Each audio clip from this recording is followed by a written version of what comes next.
Yerim topsa bo'ladi, bo'lmasam yo'q. Qalaysan? Unga qiynalib ketyapti-da, rahmim kelib ketyapti. Yaxshimisan? Toruz yeganmisan? Ishga bormasa Yemading. Olib keldim toruz yeysan-a? Ishga bor. Opog'ing so'yiladi.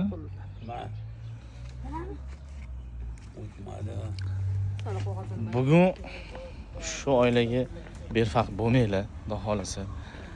Ozgina himmatinglarni bersanglar, ham ozgina himmatinglarni qo'shsanglar, ayamasanglar, xudo xolasa, shu insonlarda ham yaxshi yashashlikka haqqi bor. Ya'ni boylarda, kambag'allarda haqqi bor. Biz joyini topganmiz. Bugun qiyomat yaqin. Boylarda, kambag'allarda haqqi bor. Xudo xolasa qiyomatga yaqin bunaqa insonlarni topolmaysiz. Siz ehson qilishga umuman odamlarni topolmaysiz. Miskinlarni ham topolmaysiz. Hozir imkon bor, hozir vaqtingiz bor. 5000 so'm bo'lsa ham, 10000 so'm bo'lsa ham, qanaqangi qo'lingizda imkoniyatingiz bo'lsa, yordam qiling hozir. Hozir vaqt. Ertaga bunaqa insonlarni topolmaymiz. Ya'ni ajr savob ishlatmaymiz. Bizga qiyomatda ketadigan narsamiz faqatgina ajr savoblarimiz xolos. Balki Xushnudbey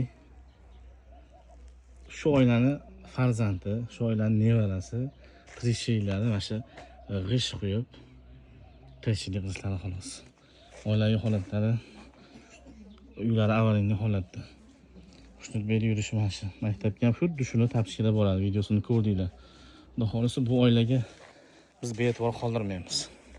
Bu esa Muhammad Yusuf. Bu bolalarni hali yaxshi kiyinishlikka, yaxshi yeb ichishlikka haqqi bor. Bu inson bolalarda umuman ayb yo'q-da. Turishini qarang. Men chidolmayapman. To'g'risi men chidolmayapman. Kesam